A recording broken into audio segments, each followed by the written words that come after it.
साथियों, आप जानते हैं कि मैं एडवोकेट इंतखाब आज़ाद हमेशा सच लिखता हूं और मेरा सच जहां लाखों लोग एक्सेप्ट करते हैं, वहीं कुछ तंग जहन लोग या व्यक्ति विशेष की स्वामी भक्ति में वो उसको मुखालफत समझते हैं।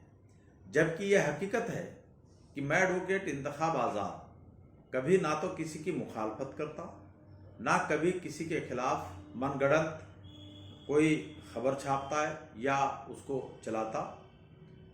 वो बात अलग है कि मेरे सच को कुछ लोग गलत समझते हैं।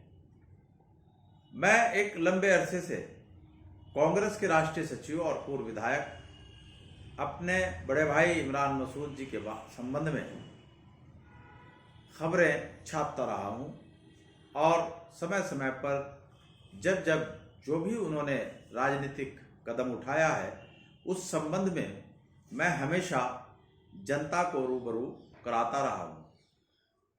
जब मैं सच लिखता हूं तो बड़े भाई इमरान मसूद के जो समर्थक हैं वो उसको मुखालफत समझते हैं। वो उनका अपना नज़रिया है, लेकिन मेरी एक भारत का जिम्मेदार नागरिक होने के नाते मेरी एक जिम्मेदारी है कि मैं आप लोगों को सही बात बताऊं। मैं हमेशा कहा करता था और लिखा करता था कि इमरान मसूद एक डायनेमिक लीडर थे, एक शक्तिशाली नेता थे, लेकिन बार बार उनके द्वारा अपना चाल और चरित्र तथा राजनीतिक दल बदलने के चलते उनकी जो स्वीकार्यता थी, उनका जो समाज में रुतबा था, वो लगातार ग्राफ उनका गिरा है और वो बात अब उनके अंदर नहीं रही जो एक तबका उनके संबंध में सोचता है कि वो बहुत डायनेमिक है। मैं इमरान मसूद का व्यक्तिगत तौर पर बड़ा सम्मान करता हूं और हमारे अच्छे संबंध हैं। दूरभाष पर भी हम लोगों की वार्ता होती रहती है, लेकिन राजनीतिक और सामाजिक मुद्दे अलग अलग होते हैं। उन पर जनता को अवगत कराना वो वक्त का तकाजा होता है। मैंने हमेशा लिखा कि अब इमरान मसूद साहब कांग्रेस में नहीं रहेंगे और उसका कारण मैंने कई बार बताया कि जो मौजूदा राजनीतिक परिदृश्य उत्तर प्रदेश में चल रहा है, वो समाजवाद और सांप्रदायिकता के बीच की लड़ाई है। सांप्रदायिकता और धर्म का सहारा लेकर भारतीय जनता पार्टी उत्तर प्रदेश के अंदर मतों का ध्रुवीकरण करके सत्ता हासिल करना चाहती है, जबकि समाजवादी पार्टी के राष्ट्रीय अध्यक्ष माननीय अखिलेश यादव जी लगातार समाज के दबे कुचले शोषित अधिकार वंचित वर्ग को जोड़कर उनके बीच समाजवाद लाना चाहते हैं। एक समाजवादी सरकार चाहते हैं जहां आधुनिक भारत के निर्माता बाबा साहब डॉक्टर अंबेडकर ने जो संविधान में की प्रस्तावना में 4 शब्द लिखे थे, समानता, स्वतंत्रता, न्याय और बंधुता, वो उसको स्थापित करना चाहते हैं। इन्हीं 2 पार्टों के बीच लड़ाई लड़ रही है। इस दरमियान ना कांग्रेस कहीं है और ना दूसरे राजनीतिक दल इसमें कहीं है। सीधी सीधी लड़ाई समाजवादी पार्टी और भारतीय जनता पार्टी के बीच में है। और इस बार जो देखने में आ रहा है, जिस तरह किसान आंदोलन चले, कोरोना काल में लोगों की दुर्गति हुई, जिस तरह सरकारी उपक्रमों का निजीकरण हो रहा है, जिस तरह बलात्कार, हत्याएं, लूट, डकैती और सरकारी महकमों में जनता की अनदेखी की जा रही है, तो उस सबसे त्रस्त होकर आज समाज का मुस्लिम या पिछड़ा वर्ग ही नहीं, बल्कि स्वर्ण जाति का जो वोट, जो पूंजीपति वोट भारतीय जनता पार्टी के साथ जुड़ा था, वो भी भारतीय जनता पार्टी की नीतियों से आजिज है और वो अब मन बना चुका है कि हमें विधानसभा चुनाव 2022 के चुनाव में पूरी तरीके से समाजवादी पार्टी के अखिलेश यादव द्वारा घोषित जो भी प्रत्याशी जिस भी विधानसभा में है, उसे अपना वोट देकर हमें सत्ता परिवर्तन उत्तर प्रदेश के अंदर करना है। किसान पहले से इस काम के लिए तैयार बैठे हैं। तो ऐसी स्थिति में हमारे जो भाई हैं इमरान मसूद साहब, उनके सामने राजनीतिक संकट खड़ा हो गया। उनका भविष्य उन्हें अंधकार में दिखाई देने लगा और उन्होंने मन बनाया कि अब मैं कहीं ना कहीं पूर्व की भांति अपना राजनीतिक दल बदलूं, और उसके लिए उन्होंने लगातार समाजवादी पार्टी के अध्यक्ष माननीय अखिलेश यादव जी के संपर्क स्थापित किया। जबकि हकीकत है कि कांग्रेस ने उन्हें इतना दिया, आज तक इतना सहारनपुर में किसी नेता को नहीं दिया।